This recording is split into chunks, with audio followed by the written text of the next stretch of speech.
Olá, está começando a Granja na TV. Eu sou Thaís Dávila e essa é a sua conexão diária com o agronegócio. Chegou a 126 o número de municípios que decretaram situação de emergência devido à estiagem. O número representa mais de um quarto do total de cidades gaúchas. A falta de chuva já coloca ao menos 4 rios em nível vermelho, considerado crítico no estado. São eles o Rio Santa Maria, Ivaí, Guaporé e o Arroio Forromeco. Outros 2 estão em alerta laranja para a estiagem, o Rio Quaraí e o Rio Douradinho. O Rio Gravataí teve a captação para irrigação suspensa.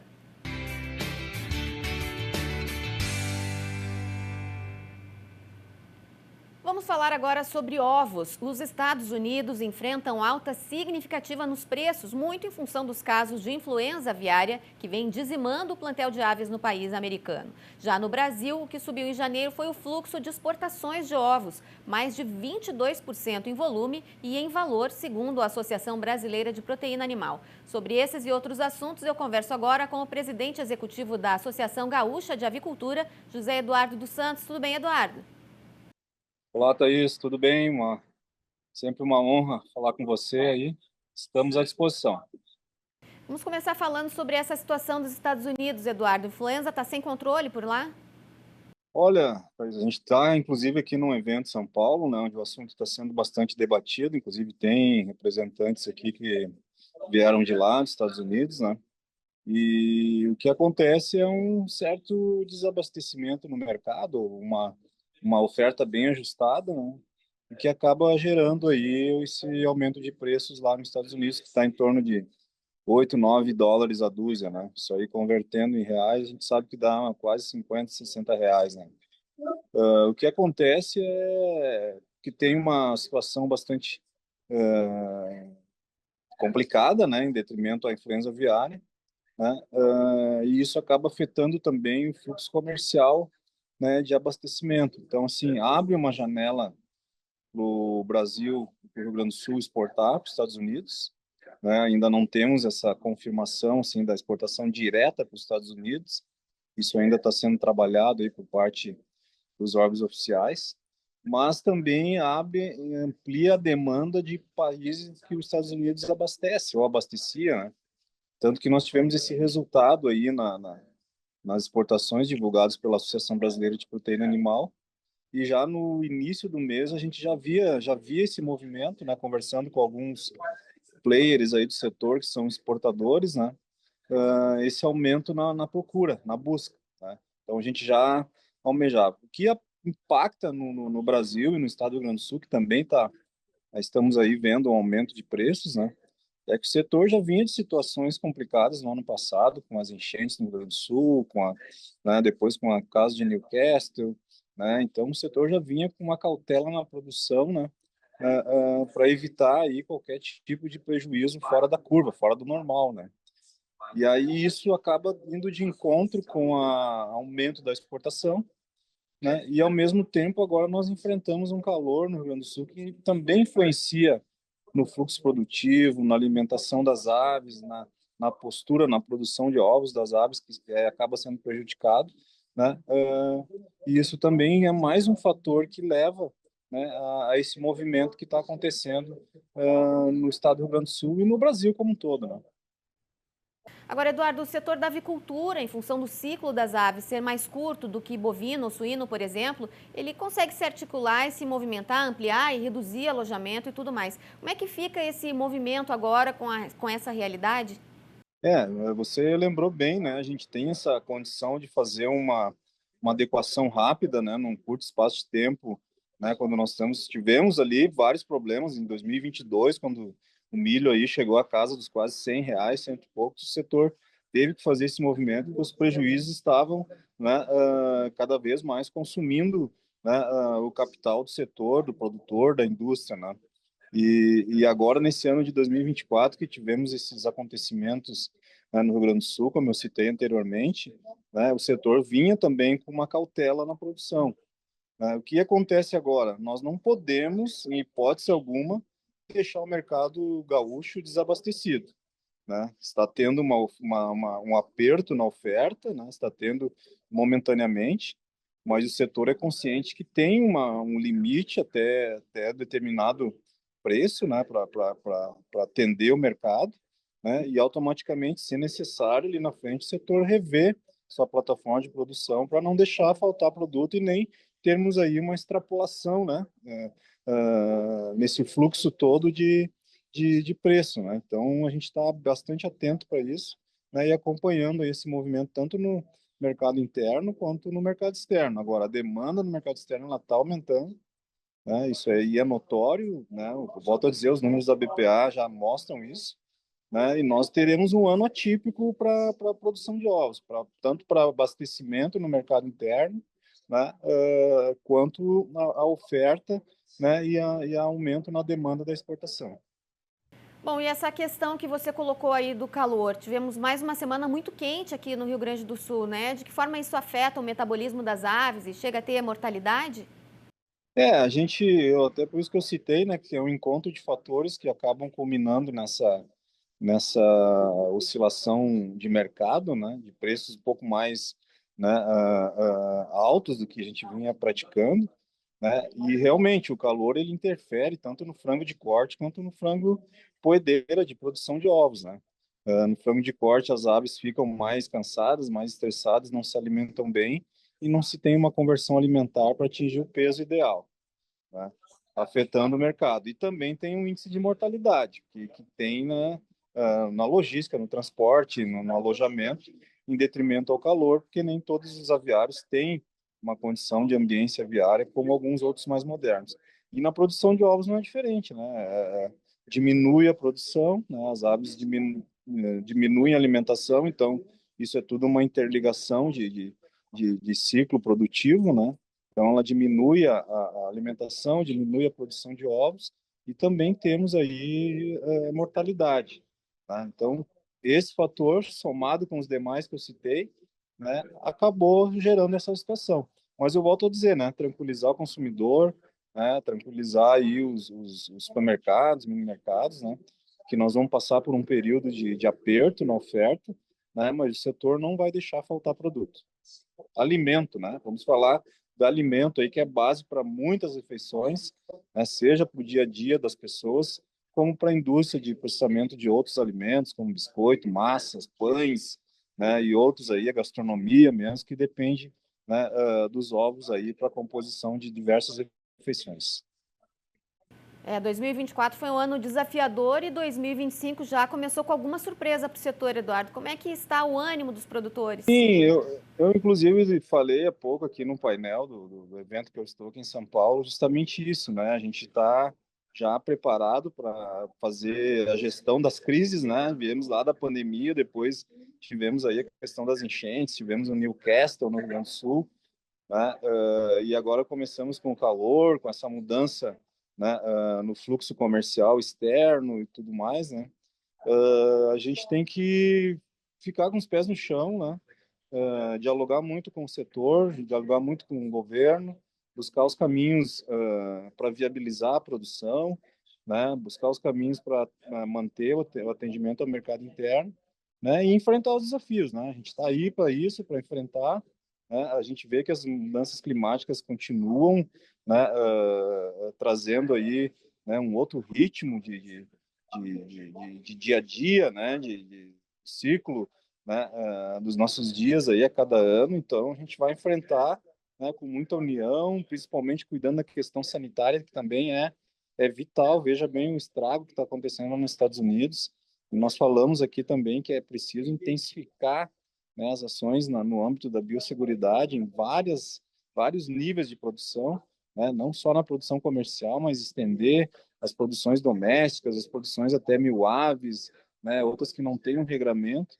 Então, tudo isso, e também falamos aqui da importância, né, do governo estar atento, né, alocando recursos aí para a defesa sanitária, para os profissionais de defesa sanitária e estejam motivados a manter aí sua posição, né, firme, né, lado a lado nas questões sanitárias, a importância dos fundos privados, também comentamos aqui, citamos, né, a importância do Fundesa aí que nós temos no Rio Grande do Sul, que vem fazendo um trabalho aí de prevenção e atenção, né, as questões sanitárias. Então, são desafios que nós estamos aí à frente de instituições preparados para trabalhar em defesa do setor. Bom, falamos na abertura sobre os números de exportações. Como é que entra o Rio Grande do Sul nesse resultado? Olha, o Rio Grande do Sul, ele hoje é o segundo maior, ou primeiro. O ano passado fechou em segundo maior exportador, né, de ovos, né? Então, sim, a gente acredita que hoje ele tem uma fatia considerável aí no mercado de ovos exportador, como sendo um dos líderes, né? Acredito aí que em torno aí de uns 10 a 15% é proveniente aqui do estado do Rio Grande do Sul. Muito bem, então, José Eduardo dos Santos, presidente executivo das GAV, obrigada pela participação, bom evento aí, que venham boas novas para a avicultura gaúcha. Assim esperamos, Thaís, mais uma vez obrigado e parabéns pelo teu trabalho. Saiu hoje o 5º levantamento da Conab para a safra de grãos do ciclo 2024-2025. A projeção é de uma colheita de 325,7 milhões de toneladas, estimativa superior ao resultado apresentado no levantamento anterior em janeiro. A previsão da Conab para a safra de soja gaúcha foi reduzida em mais de 9% em relação ao levantamento de janeiro. Caiu de 20,3 milhões de toneladas para 18,4 milhões na 5ª edição da pesquisa. Mostra que de fato tem um problema, mas ainda as lavouras estão em melhores condições do que nas duas safras que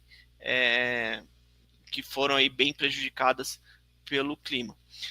No entanto, a restrição hídrica e o excesso de temperaturas, ela prejudicou bastante o potencial produtivo dessas lavouras, então, de fato, já há perdas consolidadas aí para a soja no Rio Grande do Sul.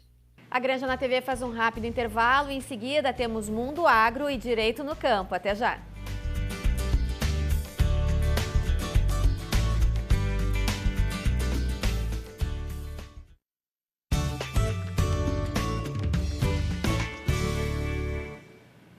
Estamos de volta com a Granja na TV e o futuro do seu filho começa pela escola em que ele vai estudar. A rede de escolas da Ubra tem um recado para você. Matrículas abertas na rede de escolas da Ubra. Aqui seu filho vive um mundo de novas possibilidades a cada dia. Faça parte de uma comunidade com experiências de ensino com humanidade para além do ambiente escolar.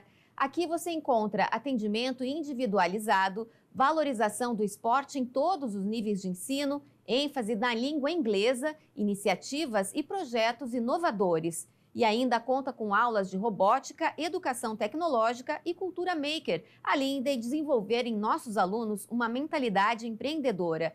Tudo isso com preparação para vestibulares e Enem inserida no dia a dia, durante toda a jornada do aluno. Acesse ubra.br/escolas e agende sua visita agora mesmo.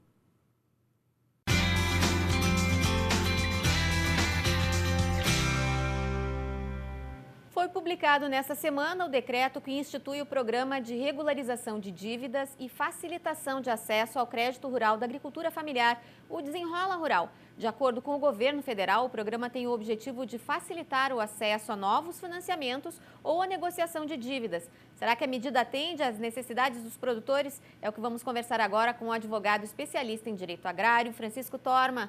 Tudo bem, Torma?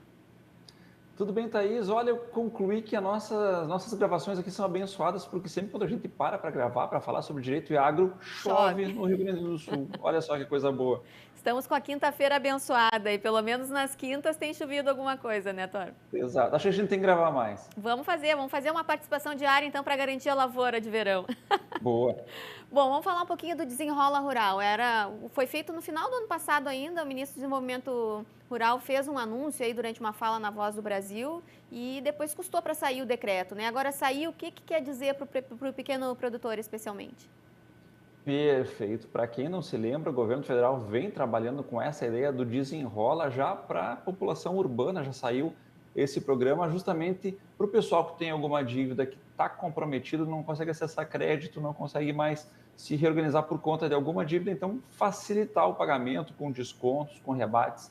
E o agronegócio sempre estava esperando, porque quando saiu o programa primeiro, o programa do Desenrola, que não era rural, era urbano, estava previsto lá expresso que não atenderia crédito rural. E aí o produtor ficou, putz, mas eu estou aqui precisando acessar o meu crédito rural, eu estou com um problema, eu estou com uma conta aí que está me incomodando, como é que eu vou resolver isso? E aí foi acenado com essa possibilidade do Desenrola Rural, que chegou agora, essa semana, E olha, eu vou te dizer que a expectativa era boa, mas coisas que a gente aprende na vida é que se cria galinha, mas não se cria expectativa, porque galinha pelo menos bota ovo. E nós criamos expectativas em relação ao Desenrola Rural e ele não é tão interessante para nós aqui do Sul.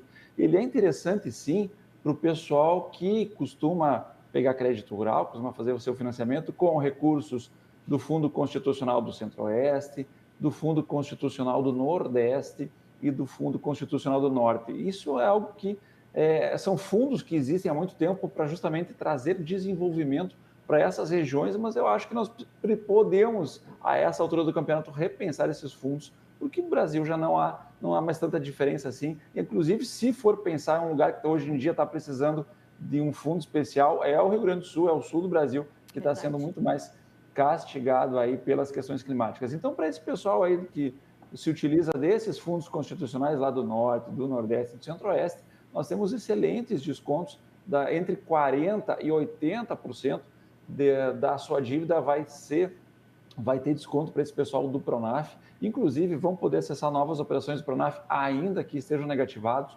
Agora, um outro pessoal que vai poder acessar também excelentes descontos do Desenrola são os assentados, quem recebeu terra através do programa da Reforma Agrária, até 96% de desconto para o pessoal dos assentamentos da Reforma Agrária. É um belíssimo desconto. E aí a questão que sobra e o resto do produtor? Como é que fica o nosso pronafiano, o nosso pequeno produtor familiar aqui do Rio Grande do Sul, do Sudeste? E é esse o tópico que nós vamos conversar exatamente agora. Inclusive, tenho aqui, estou com o decreto aberto aqui, Thaís, olha só, o que diz para o resto dos produtores que não são lá o pessoal dos fundos constitucionais, nem são assentados da Reforma Agrária. As instituições financeiras ficam autorizadas aí, conforme as suas próprias políticas de crédito, poderão conceder descontos para liquidação ou renegociação. O que o Desenrola faz? Olha, você que não está usando o fundo constitucional, você que não é assentado da Reforma Agrária, te organiza com o banco. O banco vai dizer o que ele pode fazer, o que não pode fazer. Mas se fosse para isso, não precisava nem fazer o Desenrola, então. Não precisava de decreto, era só o produtor negociar direto no banco. Exatamente. Então, assim, como eu disse, criamos uma expectativa, vai ser legal, vai resolver o nosso problema e, para variar, não vai resolver o nosso problema. Vai atender, como eu já comentei, o pessoal que pegou recursos do Fundo Constitucional e, historicamente, quem se utiliza do Fundo Constitucional do Norte, do Nordeste e do Centro-Oeste, sempre tem rebate, sempre tem desconto. Olha, é difícil precisar pagar a conta quando o dinheiro vem desses fundos. E os assentados também, com grandes descontos, como vimos inclusive nas enchentes. Os maiores descontos que foram concedidos são para os assentados da Reforma Agrária. Para o nosso produtor familiar aqui, que está sendo castigado no dia a dia por esse clima, pelo excesso de chuva, pela estiagem, nenhuma notícia que possa ser digna de comemoração, porque quando você faz um decreto e joga isso para a instituição financeira, é como se não tivesse decreto nenhum, porque nós voltamos a depender da boa vontade do banco para renegociar essas operações. Agora, esse percentual de assentados da Reforma Agrária aí que tenha valores para renegociar, você acha que é muito grande aqui no estado, Tony? Acredito que muitos assentados que... Aqui no Rio Grande do Sul nós temos vários assentamentos. Sim. Aqui na minha região, aqui perto de Juí, na região de Joia, tem vários assentamentos. E eu não tenho dúvida que esses assentados vão poder renegociar. Se precisam ou não precisam renegociar, eu não tenho como dizer, mas certamente vão atrás dessas possibilidades, porque certamente terão muitos débitos em aberto e com esse desconto não dá para perder essa oportunidade. É verdade, imagina, 96%. Obrigada por hoje, Torma. Esperamos de volta você aí na quinta-feira. Esperamos que com chuva novamente, para dar um alívio aí para os produtores. Até lá.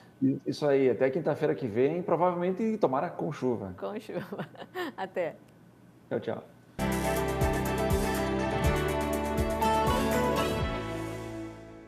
E hoje o nosso Mundo Agro é aqui. Recebo no estúdio o colega Leandro Mariani Mitman, nosso comentarista de agronegócio internacional. Tudo bem, Leandro? Olá, tudo bem? Prazer estar aqui. Que bom, a gente já tinha dito aqui que você voltou para o Brasil. Na última terça-feira o comentário já foi aqui de Porto Alegre.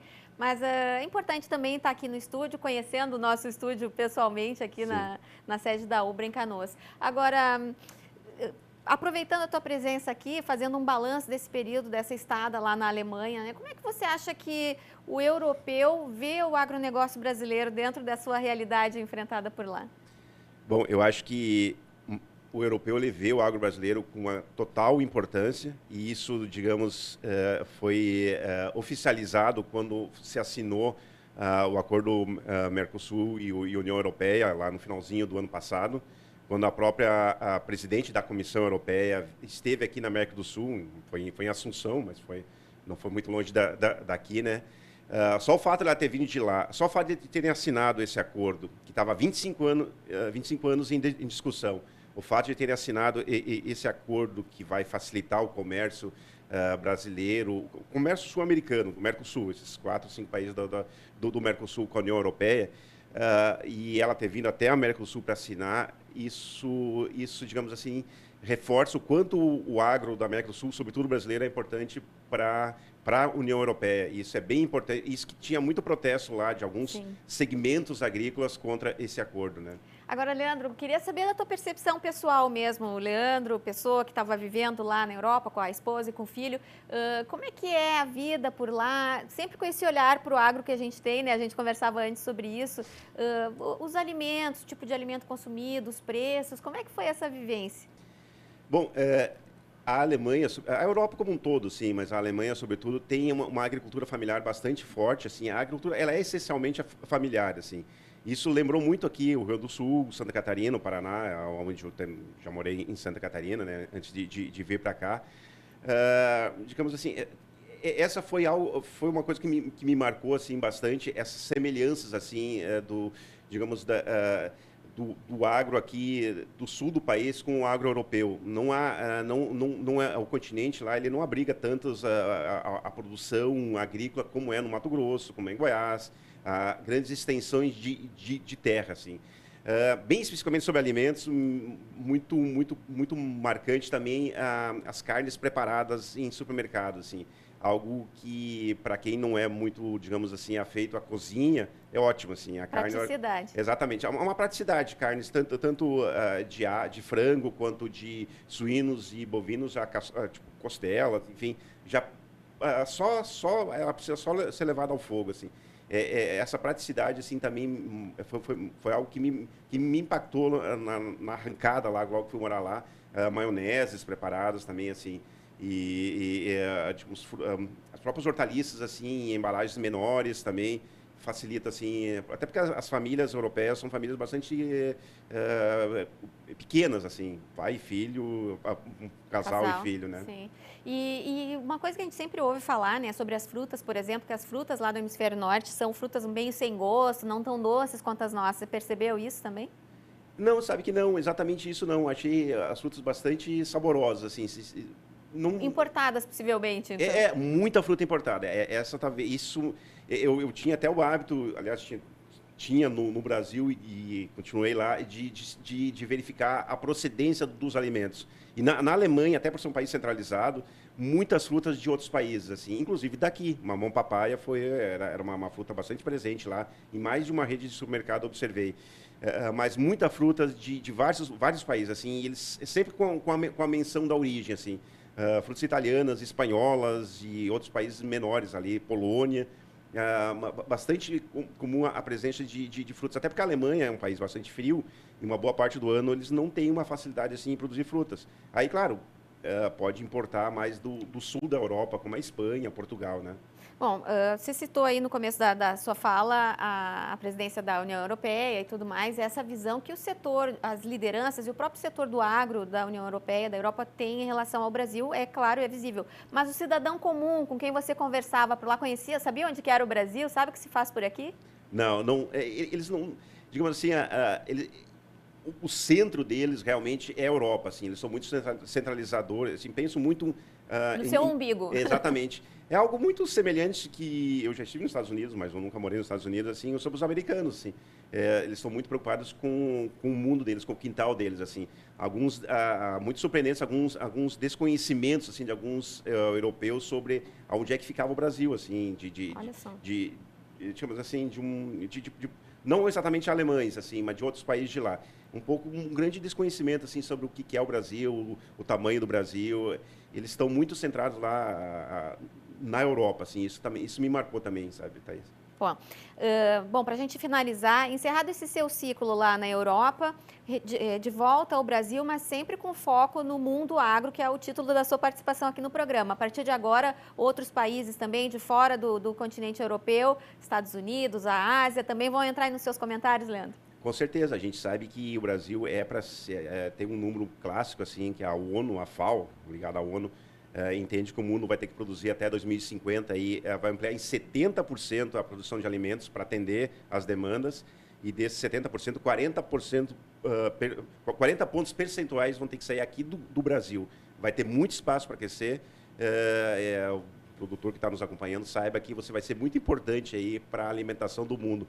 O Brasil, lembrando sempre, é o maior fornecedor agro da União Europeia, está à frente, inclusive, do Reino Unido, aí, que inclui Inglaterra, Escócia, País de Gales e Irlanda do Norte aí, como o maior fornecedor agrícola da União Europeia, está à frente dos Estados Unidos, inclusive. Vai ter muito espaço para produtos agro lá para os europeus, com certeza. Tá certo, Leandro. Obrigada pela sua presença aqui no estúdio hoje. Sempre que quiser, pode vir pessoalmente, mas temos a sua participação confirmada às terças e quintas, sempre aqui no programa, trazendo essa visão aí sobre o agro mundial. Muito obrigada. Obrigado.